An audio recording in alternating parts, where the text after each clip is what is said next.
The fork froze halfway to my mouth when my father cleared his throat and said, "Ellie, your mother and I have some wonderful news to share." I should have known. Dad only used that particular tone, the one that sounded like he was announcing quarterly earnings to shareholders, when he was about to drop a bomb on someone's life. "My name is Ellie, and I've been living in this house for 10 years, paying utilities, fixing leaky pipes, and turning what was once my childhood bedroom into something that actually felt like home. But sitting at that dinner table, watching my parents exchange meaningful glances while my sister Livia practically vibrated with excitement, I knew my comfortable little world was about to implode. "What kind of wonderful news?" I asked, setting down my fork. The chicken suddenly tasted like cardboard. Mom reached across the table and patted my hand with that practiced smile she reserved for church functions and neighborhood barbecues. "Well, honey, you know how much we love having you here. But Livia's getting married, and we're giving her the house as a wedding gift," Dad interrupted, his chest puffing out like he'd just announced he was donating a kidney to charity. "It's the perfect start for them." The silence that followed was deafening. I could hear the grandfather clock ticking in the hallway, the same clock I'd helped Dad move when the living room got new hardwood floors 3 years ago. The floors I'd researched, priced, and helped install. Livia squealed and clapped her hands together. "Oh my God, this is perfect. Chase is going to die when I tell him. We were just talking about how we'd need to find a place after the wedding. And now you have a beautiful home to start your life together," Mom finished, beaming at her youngest daughter like she'd just won the Nobel Prize. I looked around the dining room, at the chandelier I'd saved up for and installed myself, at the built-in shelving unit I'd commissioned from a local carpenter, at the fresh coat of paint on the walls that I'd applied just last month. 10 years of my life, my money, my sweat equity, and they were just giving it away. "That's quite a gift," I said carefully. "What about me?" Dad waved his hand dismissively. "You're 32, Ellie. It's time you got your own place anyway. We'll give you 30 days to find something suitable." 30 days? Like I was a tenant who'd overstayed my welcome instead of the daughter who'd been maintaining their property for a decade. "But I've put so much work into this place," I said, keeping my voice level. "The kitchen renovation, the bathroom upstairs, and we appreciate that," Mom said quickly. "But Livia's starting a family and she needs the space more than you do." Livia hadn't even set a wedding date yet, but apparently she needed my home more than I did. "Besides," Dad added, cutting into his chicken with unnecessary force, "it's not like we're throwing you out on the street. 30 days is plenty of time for someone with your resources." My resources. Right. The resources I'd been pouring into their house instead of saving for my own down payment. Chase, Livia's fiancé, shifted uncomfortably in his chair. "Maybe we should talk about this more as a family. I mean, if Ellie's been living here for 10 years, it's fine," I said, standing up from the table. "Congratulations, Livia. I'm sure you'll be very happy here." The look of surprise on their faces was almost worth it. They'd expected tears, begging, maybe a dramatic scene where I threw myself on their mercy. Instead, I smiled, the same practiced smile Mom had given me earlier, and started clearing my plate. "Ellie, honey, don't be upset," Mom called after me as I headed toward the kitchen. "This is good news for everyone, you'll see." I dumped my barely touched dinner into the garbage disposal and turned it on, letting the grinding noise fill the silence. When I turned around, they were all staring at me through the doorway, Dad looking vaguely guilty, Mom wringing her hands, Livia with that smug little smile she'd perfected in middle school, and Chase looking like he wanted to disappear into the floor. "I'm not upset," I said. And I meant it. I wasn't upset. I was something much more dangerous than upset. "I'm just going to make a phone call." I walked upstairs to my room, my soon-to-be former room, and pulled out my phone. Sienna picked up on the second ring. "Hey, what's up?" "They're giving my house to Livia as a wedding gift," I said without preamble. "I need a lawyer." "Jesus, Ellie, are you serious?" "Dead serious." "And Sienna, they have no idea what's coming." The next morning, I called in sick to work and spent 6 hours spread across my bedroom floor like a forensic accountant having a breakdown. 10 years of receipts, bank statements, emails, and photos covered every inch of carpet. My laptop balanced precariously on a stack of Home Depot invoices while I cross-referenced dates with my phone's photo gallery. Holy shit, I muttered, staring at a receipt from 2019. $4,000 for the HVAC system. I'd forgotten about that one. The old unit had died during a heat wave in July, and while my parents were vacationing in the Hamptons, I'd fronted the money to get it replaced before the house turned into a sauna. Dad had promised to reimburse me when things settled down financially. That was 4 years ago. My phone buzzed. Sienna, please, tell me you're not doing anything crazy, she said instead of hello. Define crazy. Ellie, I am documenting everything I've put into this house. Did you know I've spent over $60,000 in improvements and maintenance? 60,000? Jesus, do you have proof? I held a manila folder thick enough to choke a horse. Receipts for everything. Bank statements showing the payments, photos of before and after. Email chains where they asked me to handle repairs because they were too busy or didn't have the cash flow right now. What about rent? Please tell me you have some kind of rental agreement. That's the beautiful part. They never charged me rent because I was helping with the house. Their words, not mine. Every time I offered to pay rent, Dad would wave me off and say I was contributing enough with the improvements. Sienna was quiet for a moment. Ellie, this could actually work. If you can prove you made substantial improvements with the expectation of gaining ownership interest, I can prove it. I have everything. Okay, but before we go nuclear, you need to understand what this means. Filing a lien against your parents' house. There's no coming back from that. Your family will never forgive you. I looked around my room at the custom built-in closet I'd designed and paid for. At the hardwood floors I'd refinished myself. At the window seat I'd installed because I'd always wanted one. All of it about to be handed over to my sister like a consolation prize. Maybe I don't want their forgiveness. Don't say that. You're angry right now and you have every right to be. No, Sienna, I'm not just angry. I'm done. Do you know what Livia said to me this morning? She knocked on my door at 7 a.m. to ask if I could help her measure the master bedroom for new furniture. The master bedroom that's been mine for 10 years. What did you tell her? I told her to ask Mom and Dad to measure it since it's their gift to give away. Good for you. Look, can you meet me at my office this afternoon? Bring everything you have. I want to see exactly what we're working with. After I hung up, I kept digging through my files. Each receipt told a story. The emergency plumber when the kitchen sink backed up during Thanksgiving 2020. The electrician who rewired the basement after I noticed some sketchy connections. The landscaper who fixed the drainage issues that were flooding the foundation. I found the email thread from last spring when the roof started leaking. Dad had forwarded me 3 contractor estimates with a message. Can you handle this one, kiddo? Things are tight right now with the market volatility. I'd paid for the entire roof repair, $12,000. The contractor had even made the check out to me because I was the one coordinating everything. My phone rang again. Mom. Ellie. Honey, I was hoping we could talk. About what? About last night. I know it was a shock, but I want you to understand that this isn't personal. Livia's at a different stage of life. And Mom, did you keep track of how much money I've put into this house? Silence. Because I did. Every receipt, every bank transfer, every improvement. Would you like to know the total? Sweetheart, you chose to do those things. No one forced you to. You asked me to do those things. You and Dad both. Every time something broke, every time something needed upgrading, you asked me to handle it because I lived here. That's different. You were living here rent-free. Was I? Or was I paying rent in the form of $60,000 worth of improvements and maintenance?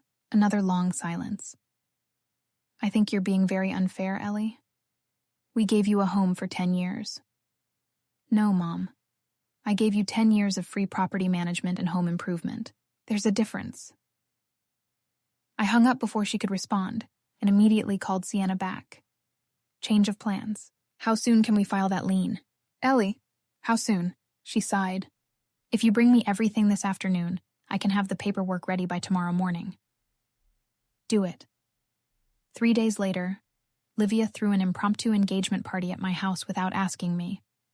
I came home from work to find cars lining the street and the sound of laughter spilling from the backyard. The same backyard where I'd installed string lights last summer and built raised garden beds that were now showcasing the vegetables I'd planted in spring. Surprise! Livia called out when I walked through the back door. She was wearing a white sundress and a tiara that said bride-to-be in glittery letters. I hope you don't mind. I wanted to show Chase's family the house. About 20 people were scattered across the patio, drinking wine and eating catered appetizers. Chase's parents stood near the fire pit I'd built 2 winters ago, nodding appreciatively as Dad gestured toward the outdoor kitchen setup. It's beautiful. Frederick, Chase's mother was saying. Livia is so lucky. We wanted to give her the best possible start, Dad replied, puffing up with pride. This house has been in our family for years. I grabbed a beer from the cooler, my cooler that I'd bought, and found a spot near the garden beds where I could observe without being drawn into conversation. Ellie. Desiree, Livia's best friend, appeared beside me with a wine glass and a smirk. I heard the big news. You must be so excited for Livia. Thrilled, I said, taking a long pull from my beer. It's going to be such a change for you, though, moving out after all this time. Where are you thinking of going? Still deciding. Well, don't wait too long. Livia's already talking about renovations. She wants to turn your room into a nursery. Desiree's smile was sharp enough to cut glass. You know how she is when she gets an idea in her head. I pulled out my phone and started taking pictures. The deck I'd stained last fall, the pergola I'd installed over the dining area, the herb garden I'd been nurturing for 3 years. What are you doing? Desiree asked. Documenting what? Everything. Before she could ask more questions, I walked away and continued my photo tour. The kitchen window I'd replaced after a storm.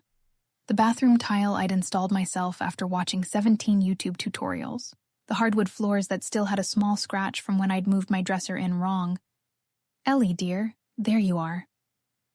Mrs. Collins from next door appeared at my elbow. Greta had been our neighbor for 15 years and had watched this whole family drama unfold from her front porch. Hi, Greta. Enjoying the party? Oh, you know me. I love watching a good show. She glanced around meaningfully. Though I have to say, some shows are more interesting than others. What do you mean? Greta moved closer, lowering her voice. I couldn't help but notice your parents had some visitors from the bank last week. Very serious-looking men in suits. They were here for quite a while. Bank visitors? And between you and me, I've seen your father checking the mailbox 3 times a day lately. That's usually a sign someone's expecting bad news. Before I could respond, Mom appeared with Chase's parents in tow. Ellie, I want you to meet Richard and Patricia. They're Chase's parents. Lovely to meet you, Patricia said warmly. Livia's told us so much about you. It's wonderful that you've been taking such good care of the house for your parents, all the improvements and maintenance. Livia mentioned you've been quite the handywoman. It's so nice when families work together like that. I looked over at Livia, who was showing off her engagement ring to a group of women near the pool. The pool deck I'd pressure washed and resealed just last month. Yes, I said slowly. I've put a lot of work into this place. Well, it shows. Everything is absolutely beautiful. You should be proud. I am. Richard nodded approvingly. Chase is lucky to be marrying into such a close family. It's rare to see siblings who support each other the way you girls do.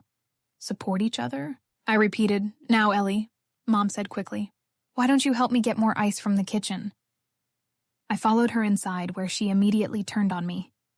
What's with the attitude? You're being rude to our guests. Your guests. This is Livia's party, remember? Don't be petty. This is hard enough without you making it worse. Hard for who? For all of us. Do you think this was an easy decision? We agonized over it. For how long? 5 minutes? Mom's face flushed. You're being unfair.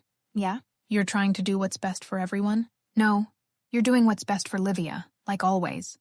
That's not true, isn't it? When has Livia ever had to work for anything? When has she ever been told no? She's getting married, Ellie. She needs to figure out her own housing situation like every other adult on the planet. I walked back outside where the party was in full swing. Livia was now giving tours of the house, pointing out features like she'd personally selected every fixture and finish. Greta appeared beside me again. You know, dear, if you ever need someone to verify how much work you've put into this place, I've got eyes. I've been watching you maintain this property for years. Why would I need verification? She smiled mysteriously. Oh, you never know when a good witness might come in handy. My phone buzzed with a text from Sienna. Paperwork is ready. Are you sure about this? I looked around at the party happening in my backyard. At my family celebrating giving away my home. At Livia holding court like the queen of a castle she'd never lifted a finger to maintain. I typed back, "File it." The process server arrived at 8:47 a.m. on a Tuesday. I know because I was watching from my bedroom window, coffee in hand, when he knocked on the front door. Dad answered in his bathrobe, probably expecting a package delivery. Instead, he got handed a thick manila envelope and asked to sign for it. Even from the second floor, I could see his face change as he read the return address. "Ellie!" His voice carried through the entire house. "Get down here now." I finished my coffee and headed downstairs, where I found both parents huddled over the kitchen table. The legal documents spread between them like evidence at a crime scene.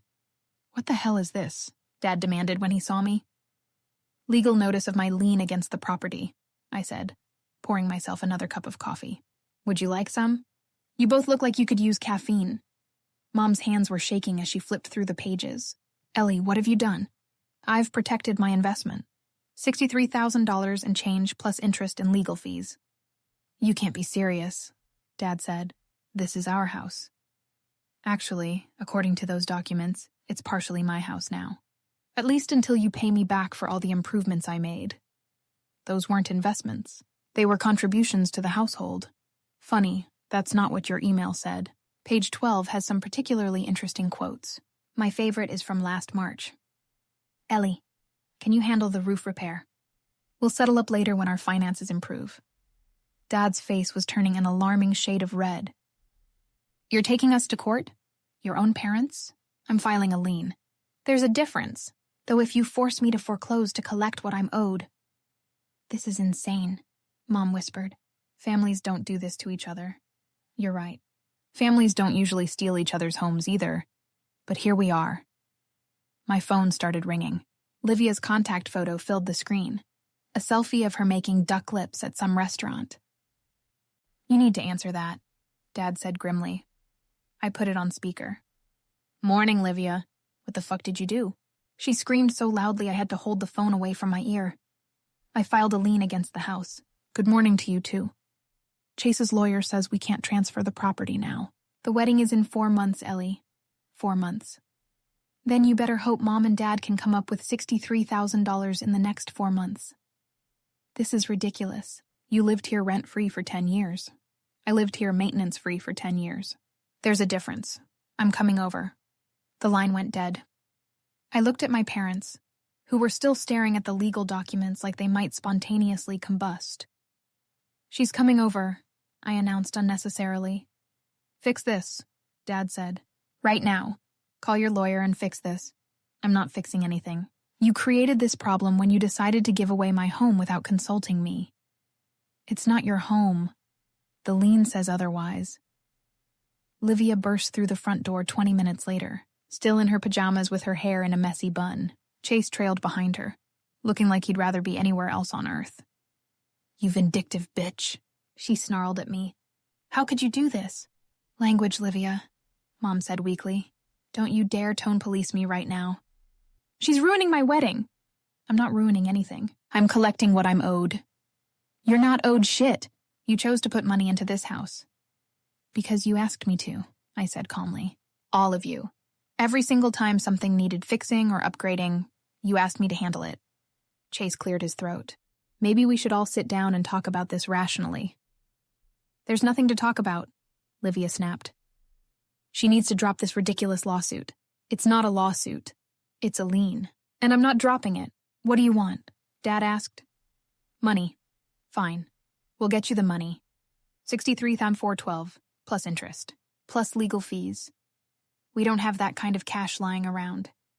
Then you shouldn't have promised to give away a house you can't afford to give away." Chase was looking increasingly uncomfortable. "Livia, maybe we should consider other options. There are plenty of nice houses on the market." "I don't want other houses. I want this house. It's perfect for us." "It was perfect for me too," I said. "That's why I spent 10 years making it perfect." "You're being selfish." "Am I being selfish? You're the one who expected me to just smile and move out so you could have my home as a wedding present." "It's not your home." The line disagrees. A knock on the back door. Greta let herself in, carrying a casserole dish. I hope I'm not interrupting anything important. The kitchen fell silent. Greta looked around at our faces and smiled innocently. Oh, a family meeting? Something like that, I said. Well, I just wanted to drop off this tuna casserole and mention that if anyone needs a witness to verify how much work Ellie's put into this place over the years, I keep very detailed notes. She set the dish on the counter. Very detailed. She patted my shoulder on her way out. You call me if you need anything, dear. After she left, Chase turned to Livia. How much debt do you have?